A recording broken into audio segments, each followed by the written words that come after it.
Antara penyakit hati yang juga sangat berbahaya adalah hasad. Hasad sebagaimana perkataan orang adalah awwalu dzambin usiyallahu fi sama wa fil ardi. Hasad adalah dosa yang pertama kali Allah dimaksiati di langit maupun di bumi. Adapun di langit adalah hasadnya iblis kepada Adam alaihissalam. Adapun di bumi hasadnya Qabil terhadap Habil. Akhirnya Qabil membunuh apa? Habil, ya. Awalnya kenapa? Karena hasad. Dan hasad inilah penyakit orang-orang Yahudi. Kata Allah, hasadan min indi anfusihim min ba'di ma tabayyana lahumul haqq. Kata Allah, orang-orang Yahudi menolak kebenaran Nabi Muhammad SAW. Kenapa? Hasadan min indi anfusihim. Karena dia hasad dari diri mereka. Jadi Allah mensifati orang Yahudi dengan al-maghdub, yang dimurkai oleh Allah. Adapun orang Nasara disifati dengan waladhdallin, orang-orang yang tersesat. Kenapa Nasara? Mereka tidak punya ilmu tapi semangat beribadah sehingga ibadah mereka menyesatkan. Orang-orang Yahudi kenapa dikatakan al-maghdub alaihim? Mereka dimurkai oleh Allah karena mereka punya ilmu namun tidak mereka amalkan. Di antara ilmu yang tidak mereka amalkan, mereka tahu Muhammad adalah nabi terakhir namun mereka tidak beriman. Allah Subhanahu wa taala berfirman dalam Al-Qur'an, "Alladzina atainahumul kitaba ya'rifunahu kama ya'rifuna abna'ahum." Orang-orang diberikan Alkitab yaitu orang-orang Yahudi. Mereka mengenal Muhammad sebagaimana mereka mengenal anak-anak mereka sendiri. Nah, kalau kita punya anak, kita kenal anak kita. Siapa namanya, sifat fisiknya kayak apa, tempat mainnya di mana, tempat ngumpulnya di mana, teman-temannya siapa, munculnya di mana, kapan munculnya. Kira-kira demikian orang Yahudi kenal betul tentang Nabi Muhammad SAW. Sehingga itulah sebabnya kata para ulama, kenapa orang Yahudi mereka tinggal di kota Madinah, konsentrasi tinggal di kota Madinah. Karena mereka tahu akan datang Nabi terakhir yang dia akan berjaya di kota Madinah, yang kota penuh dengan korma. Jadi mereka konsentrasi di situ tinggal. Bani Qainuqa, Bani Nadir, Bani Quraidah. Tinggal nunggu Nabi terakhir muncul. Begitu Nabi terakhir muncul, ternyata bukan dari kalangan Bani Israel, mereka pun hasad. Ya. Sampai terjadi dialog antara bapaknya Sofiyah, Huyai bin Akhtab berdialog dengan saudaranya. Setelah mereka pagi-pagi di pagi hari ngecek Nabi terakhir datang di Kuba waktu Nabi berhijrah, mereka ngecek, ternyata benar. Di sore hari mereka pulang dengan penuh malas. Kemudian mereka berbicara, didengar oleh Sofiyah. Huwa, apakah ini Nabi yang kita tunggu-tunggu? Kata bapaknya Sofiyah, benar, itu Nabi yang kita tunggu-tunggu. Terus bagaimana sikapmu terhadap dia?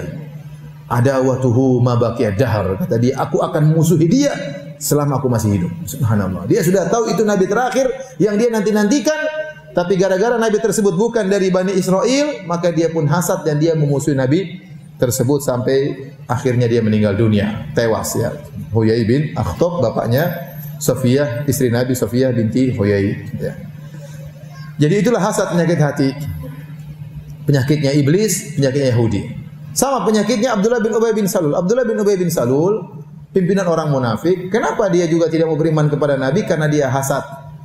Tadinya dia yang mau diangkat menjadi pemimpin di kota Madinah. Dia mau diangkat karena dia senior yang masih tersisa.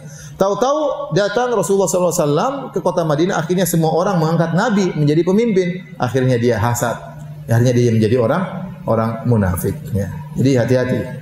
Anda kalau punya penyakit hasad, ingat ini penyakitnya iblis. Penyakitnya siapa lagi? Yahudi. Penyakitnya siapa? Abdullah bin Ubay bin Salul. Ya. Bahaya. Tokoh munafiknya.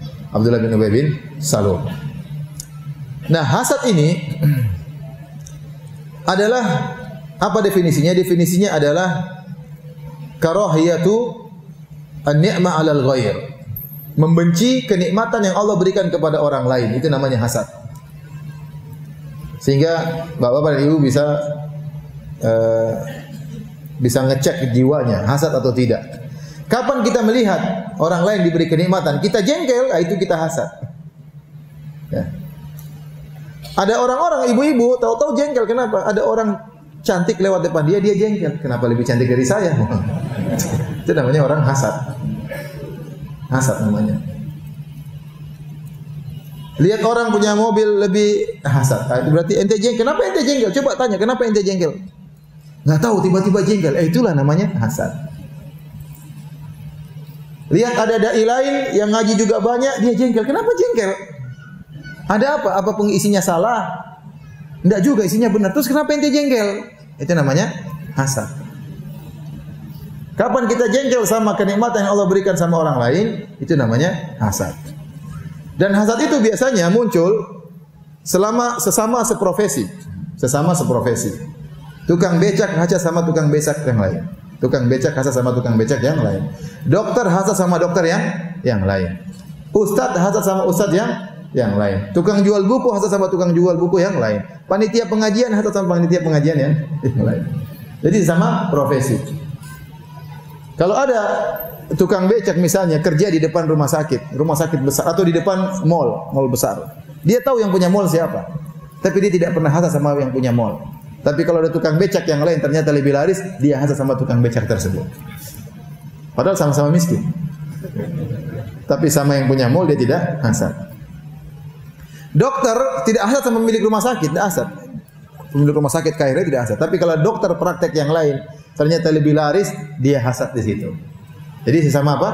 Profesi. Tukang jual buku hasad sama tukang jual buku yang lain. Seperti itu. Itulah rata-rata timbul hasad ya di antara satu profesi.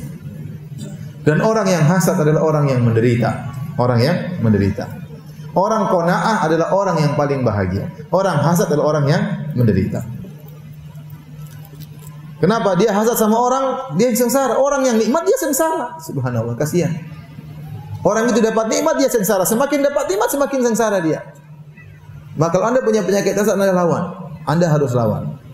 Dan benar kata Syekhul Islam Ibnu Taimiyah, ma khala jasadun min hasadin. Tidak ada jasad yang luput dari hasad. Tidak ada jasad yang selamat dari hasad. Walakin al-laim yubdih wal karim yukhfih. Tetapi orang yang baik dia sembunyikan, dia lawan. Adapun orang yang buruk dia menampakkan hasadnya. Jadi saya tidak mengatakan diri saya tidak pernah hasad. Saya juga pernah hasad. Antum juga saya rasa pernah hasad. Datang dan pergi, tiba-tiba muncul hasad. Kenapa saya jengkel? Apa salahnya? Nah, kalau kita ditimpa dengan hasad, kita lawan. Kita lawan. Kita lawan hasad tersebut. Baik. Bagaimana cara kita bersihkan hati kita dari hasad? Ya, tentunya di antaranya berdoa kepada Allah Subhanahu wa taala. Di antara doa dalam Al-Qur'an, wala taj'al fi qulubina ghillan lil ladzina amanu. Ya Allah, jangan kau jadikan dalam hati kami ada ghil. Ghil itu hasad, dengki ya, kepada orang-orang beriman yang lainnya. Jangan ya Allah. Bersihkanlah hatiku, jangan sampai aku dengki sama orang lain. Jadi kita berdoa kepada Allah Subhanahu wa taala. Yang kedua, kita tahu dan sadar bahwasanya hasad itu ya, orang yang hasad biasanya orang yang zalim. Tatkala orang hasad akan mengantarkan kepada kezaliman yang lain. Susah dia menahan hasadnya sehingga akhirnya dia zalim. Contohnya, Qabil membunuh Habil. Kenapa? Karena hasad. Sampai dia bunuh saudaranya sendiri karena dia tidak kuasa dengan menahan hasadnya.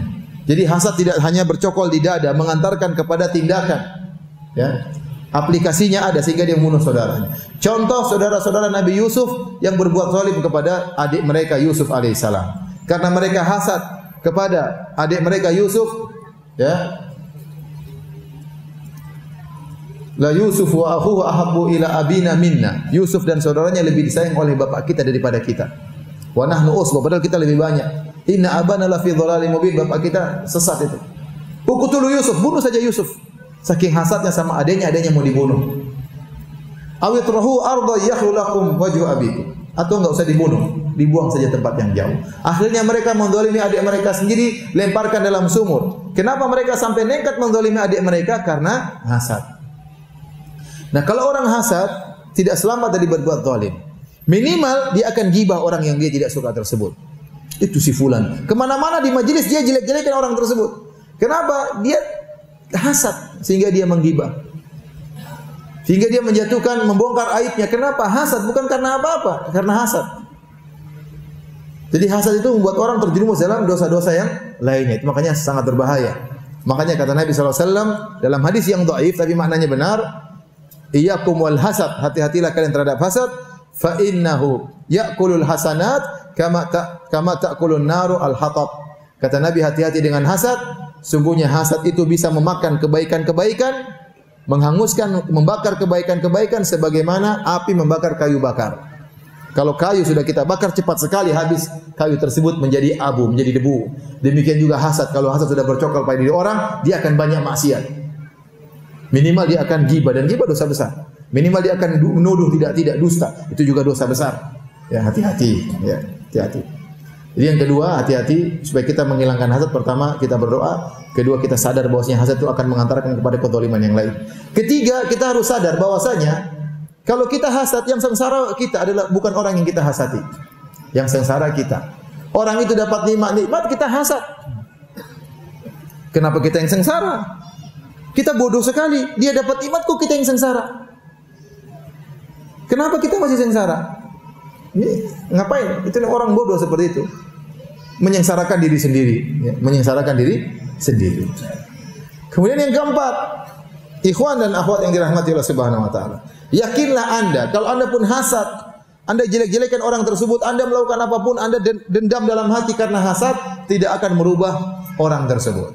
Taib, ada orang lebih cantik lewat depan kita. Kemudian kita jengkel, kita hasad, kemudian wajahnya jadi jelek. Kan enggak berubah, tetap aja dia cantik, Anda tetap jelek. Terus mau dia apa? Tidak akan merubah kondisi orang tersebut. Ada orang dai misalnya dia berdakwah, kemudian yang ikut banyak, kita hasad, apakah dia berkurang? Enggak, tetap aja dia. Kalau Allah berkehendak dia tenar, ya tenar, mau diapain? Nanti mau apa? Ngapain nanti hasad? Ngapain nanti hasad? Ada orang kaya, ente hasad, dia beli ini, terus ente hasad apakah jadi miskin? Jawabannya tidak. Ternyata hasad Anda tidak akan merubah kondisi. Justru Anda yang semakin sengsara. Maka dikatakan, seorang ulama mengatakan, saya heran dengan orang zalim yang dia zalimi adalah dirinya sendiri. Itulah orang hasad. Dia zalim sama orang, tapi yang terzalimi adalah dirinya sendiri. Dia yang sengsara. Itulah orang hasad. Ya. Dan kunci utama untuk menghilangkan hasad adalah ridho dengan pemberian Allah Subhanahu wa taala. Qanaah. Kapan seorang qanaah, maka dia akan terjauhkan dari hasad. Nerimo, ya, Allah berikan ini yang terbaik bagi saya. Saya berusaha, tapi yang Allah berikan adalah yang terbaik bagi saya. Ya, sederhana sih, saya contohkan. Kalau saya bicara tentang dai, misalnya saya ceramah, yang hadir tidak banyak. Terus yang ada ustadz lain yang hadir mungkin 10.000, 20.000, 31 juta yang hadir. Ngapain saya hasad sama dia? Dalam hati saya, ya, kalau saya punya pengikut banyak seperti dia, mungkin hati saya tidak siap. Mungkin saya jadi angkuh, mungkin saya jadi ria, mungkin saya jadi ujub. Yang sedikit-sedikit saja bisa bikin ujub, apalagi yang banyak seperti itu. Jadi tenangkan diri kita. Allah tahu saya tidak pantas seperti itu, ya sudah, nikmati yang ada. Ini contoh sederhana di kalangan dai misalnya. Contoh antum, lihat ada orang punya mobil banyak, orang itu punya banyak. Ente jangan hasad. Ente bilang kalau saya seperti dia, belum tentu saya bisa bersyukur kepada Allah. Nanti hisabnya panjang pada hari kiamat. Ya. Nanti begini. Bisnis mikir susah, gaji supir 4 orang tidak gampang, banyak pikiran. Udah mending saya sendiri nikmati yang ada. Paham? Ada orang temannya punya istri 4, dia hasad. Ngapain hasad ente? Ente kira punya istri 4 gampang? Susah. Ya. Ngurusin 4 orang. Kalau 4 orang mengandung semua pas-pasan kan susah. Melahirkan 4 orang sekalian enggak gampang ya. Enggak gampang, ya. Kebutuhan banyak, kerja sana sini, enggak gampang. Ya, nikmatnya ada, susahnya juga banyak ya. Ya. Belum tentu Anda bisa adil, belum tentu. Hari kiamat kata Nabi sallallahu alaihi wasallam, "Man kanat lahum ra'atani famala ila idahuma ja'a yaumal qiyamati wa shikkuhu ma'il." Barang siapa yang punya istri 2, kemudian dia condong kepada salah satunya, dia datang pada hari kiamat badannya miring. Ya. Itu 2 sudah miring-miring, apalagi 4 miringnya kayak apa? Jadi maksud saya nikmati yang ada. Ente dapat 2 ya alhamdulillah, dapat 1 alhamdulillah ya. Jadi jangan sedikit-sedikit kita hasad. Jangan sedikit-sedikit hasad. Apa yang Allah berikan ujian kepada dia juga besar. Makanya ada yang berkata, jangan lihat kepada apa yang Allah berikan kepada dia. Kau tidak tahu apa yang Allah ambil dari dia. Kau enggak tahu. Kau enggak tahu. Antum lihat orang kaya, punya perusahaan besar, punya pegawai 1000 orang. Antum lihat, masya Allah. Antum enggak tahu apa yang Allah ambil dari dia. Waktu dia diambil oleh Allah Subhanahu Wa Taala. Waktunya terbatas, sibuk. Antum enggak tahu kalau sudah mau lebaran. Kalau sudah mau lebaran, pegawainya 1000 orang senang tunggu THR. Dia pusing mau kasih THR. Yang pemilik perusahaan apa? Pusing mau kasih THR. Enggak gampang. Belum lagi kalau ada perusahaan lain, dia gelisah. Antum enggak ada saingan, santai aja. Antum kira kepala yang punya perusahaan itu hidup tentram? Belum tentu tentram. Ya. Terus ngapain Anda hasad sama dia? Anda lihat orang punya pejabat, ada persaingan perjabatan, ingin saingan, kemudian saingan mau jadi pejabat tinggi. Apa enak jadi pejabat tinggi? Belum tentu enak. Ya. Terkadang pejabat senyum, tetapi di balik senyumnya menampakkan betapa banyak pikiran yang dia pikirkan. Belum dimaki-maki orang, belum saingannya menuduh dia macam-macam, belum mencari-cari kesalahannya, belum aib keluarganya dibongkar. Apa enaknya jadi seperti itu? Ya sudah, antum jadi rakyat jelata mending daripada, maksud ana jangan terlalu apa? Jangan terlalu hasad. Ya. Hasad-hasad dikit lawan. Oh, enggak ngapain. Sudah nikmati yang ada. Nikmati yang ada. Nikmati yang ada. Maka seorang tatkala ridha dengan pemberian Allah, dia tahu apa yang Allah berikan adalah yang terbaik bagi dia, yang pantas bagi dia, maka dia akan hidup bahagia. Kapan dia kemudian melihat kepada ke atas, hasad, dengki, dia tidak akan pernah bahagia. Dia tidak akan pernah bahagia. Selalu saya ingat perkataan Imam Syafi'i rahimahullahu taala, "Idza ma kunta dza qalbin qanu'in fa anta wa malikud dunya sawa'u." Kalau kau punya hati yang qanaah, sungguhnya kau dan raja sama saja. Kapan seorang qanaah, dia telah bahagia. Kapan seorang belum qanaah, dia belum bahagia. Raja, dia kenapa bahagia? Karena dia merasa puas, dia punya istana banyak, dia punya anak buah banyak, dia punya pasukan banyak, dia merasa puas, dia bahagia. Anda bisa jadi bahagia sebelum sang raja. Tatkala Anda merasa puas sejak awal, Anda sudah bahagia. Ada orang hidup biasa-biasa tapi bahagia, senyum, nikmati kehidupannya, pergi sholat, baca Quran, kerja, pulang lagi, ketemu anak, ketemu istri, bahagia. Anda kira jadi Raja Salman misalnya, tentram, belum tentram. Ada perang sana, perang sini, rakyat begini, oh banyak urusan. Undang-undang harus dirubah macam, oh banyak sekali urusan. Kita aja kelihatannya datang, kemudian bawa mobil pesawat pribadi, ada tangga pribadi kelihatan. Cuma lihat itunya, coba lihat urusan dia di sana. Apa gampang? Enggak gampang. Enggak gampang. Jadi nikmati yang ada, maksud saya. Nikmati yang ada. Syukuri yang ada. Kalau Anda bersyukur, Allah kasih tambahan. La in syakartum la azidannakum. Kalau kalian bersyukur, maka aku akan beri tambahan, kata Allah. Allah menggunakan la azidannakum dengan penekanan. Sungguh-sungguh aku akan beri tambahan kepada kalian. Jadi di antara penyakit yang berbahaya yang juga menimpa sebagian masyarakat adalah penyakit hasad, ya, penyakit hasad. Nah, saya nasihati kepada diri saya, kepada ikhwan dan akhwat juga, karena kita tahu penyakit hasad ini rawan menimpa masyarakat, maka Anda jangan timbulkan sebab-sebab yang buat mereka hasad. Jangan suka pamer. Kalau Anda pamer nanti ada yang apa? Hasad. Jangan suka cerita-cerita, nanti ada yang hasad. Jangan juga posting-posting di Facebook, di media sosial, nanti ada yang hasad. Anda lagi peluk-pelukan sama suami, di posting. Kasihan yang istrinya enggak pernah dipeluk sama suaminya. Hasad dia. Aduh, suami saya kok enggak kayak begini. Ya. Jangan, ya. Tidak semua kenikmatan yang kita rasakan kita jalan-jalan kemana ke luar negeri tidak perlu kita posting. Ada orang yang hasad, yang tidak pernah merasakan nikmat tersebut. Kasihan dia melihat kenikmatan tersebut. Kenapa saya enggak bisa seperti dia? Akhirnya dia tidak mensyukuri yang ada. Kita punya istri soleha, tidak perlu kita cerita sama orang. Ada orang gitu cerita, oh istri saya Masya Allah, begini Ustaz cerita, nurut sekali. Semuanya nurut, semua saya gini, tidak pernah merawat. Yang istrinya suka bentak-bentak, waduh, tadinya dia sudah bahagia, kebahagiaannya hilang gara-gara dengar, ternyata orang ini luar biasa. Akhirnya dia pulang, istri dimarah-marahin. Kamu kok nggak seperti istrinya itu? Kamu kok begini, kok nggak begini? Yang salah siapa? Kita terlalu share kenikmatan. Jadi hati-hati, hasad itu rawan menimpa banyak orang, maka tidak semua kenikmatan kita ceritakan. Makanya Syekh Sa'ad Asy-Syadri pernah berkata, kalau ada yang bertanya kepadamu, berapa rumahmu tentang kayaanmu, enggak usah jawab dengan terperinci. Rumahmu berapa? Bilang aja ada, alhamdulillah. Kenapa? Kalau kau bilang rumahmu enggak ada, kau akan dihinakan. Kalau kau bilang rumahmu banyak, dia akan hasad. Rumahmu berapa? Masih kontrak. Kasihan, miskin. Rumahmu berapa? Ada 4. Hasad, yang dengar jadi hasad. Kok bisa tambang kayak gitu rumahnya 4? Jadi kalau enggak, maksud saya tidak semua kenikmatan kita share. Ini terutama di media sosial. Ada orang makan mewah, di-share makanannya, di-share bonnya sekian, ya Allah, kasihan yang lihat. Yang banyak orang yang akhirnya ya, gitu. Ibu-ibu juga jangan share suami saya begini, suami saya begini. Hati-hati. Nanti banyak akhwat nih, bagus juga suaminya, kita bisa daftar jadi istri kedua. Maka tidak semua kebahagiaan di share karena rawan untuk membuat orang hasad kepada kita.